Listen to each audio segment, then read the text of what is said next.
When he had to get his new wheelchair, he had to have a physical therapist meet the guy that does the measurements for his wheelchair together at the physical therapist place.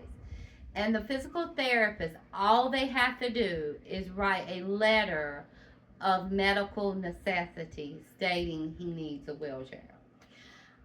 We talked with the agency, the physical therapist. Even the people that were doing the wheelchair talked with him several times. The day comes that he meets. The guy had to travel a good ways because the wheelchair place that we get our wheelchairs are located locally. near us. So when they got there, Heath was there first. The physical therapist talked to Heath. Then when the guy shows up, tell him what happened.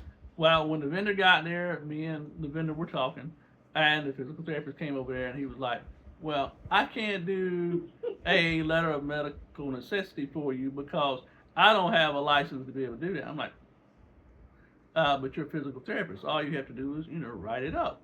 And then the vendor that was there as well, he was like, "Well, why didn't you let us know before that? We've talked to, we talked, me and the vendor had both talked to the physical therapist on multiple occasions." Well, so because there was not another place locally, I ended up having to go to another town about an hour and a half away. And the physical therapist was there, the vendor was there, and we were discussing it. And I was saying, well, he said that he didn't have a license, and she looked at me.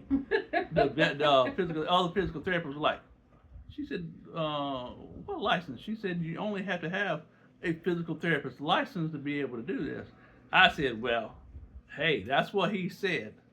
And then me and the vendor were discussing it.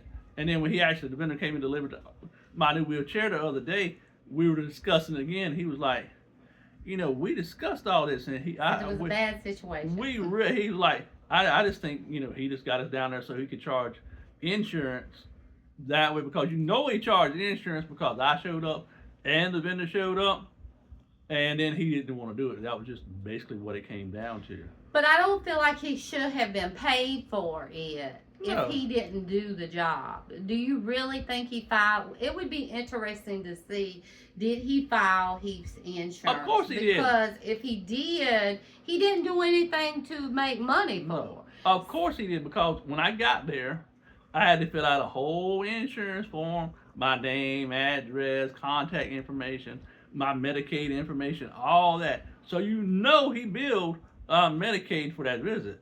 Well, then that's Medicaid It fraud. is.